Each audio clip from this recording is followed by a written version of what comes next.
урматтуу комитет мүчөлөрү, урматтуу Исаак Айтбаевич, башында менин билдирүүм бар.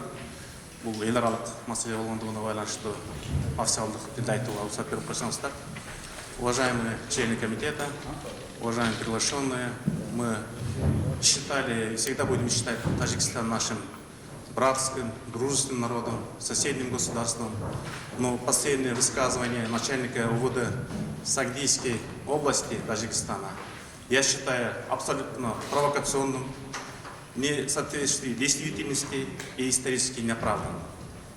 Если этот генерал хорошо помнит историю, еще в 1997 году, 18 мая, после гражданской войны, главный мирный политический документ подписан именно в Бишкеке с участием специального представителя генерального секретаря ООН.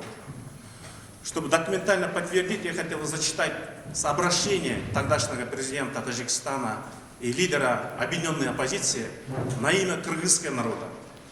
Таджикский народ всегда с благодарностью будет помнить о той бескорыстной помощи, которую оказывал братский кыргызский народ в годы трудных испытаний, связанных с гражданским конфликтом в Таджикистане.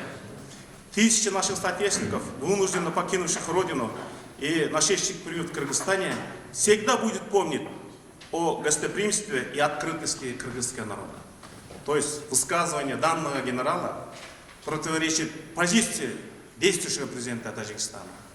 И он не уличный политик, он не лидер НПО, он генерал, он занимает высокий пост. И надеемся, что таджикское руководство примет соответствующие меры в отношении данного генерала.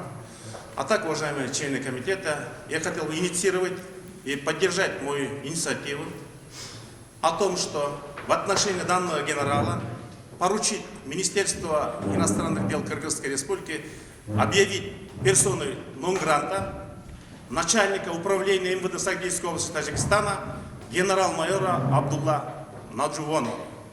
И будущее впредь, где бы он ни был, какую должность ни занимал, если кто-то будет высказывать оскорбительно в отношении нашей страны, нашего народа, мы должны принимать отвечать таким образом.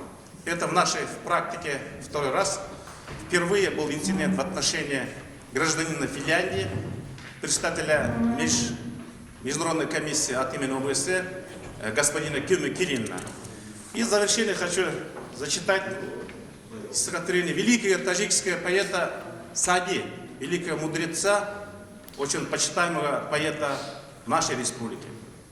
Он сказал следующее в отношении клеветников. Не знает тот, кто клевету плетет, что клевета потом его убьет. Спасибо, и я надеюсь, что вы поддержите.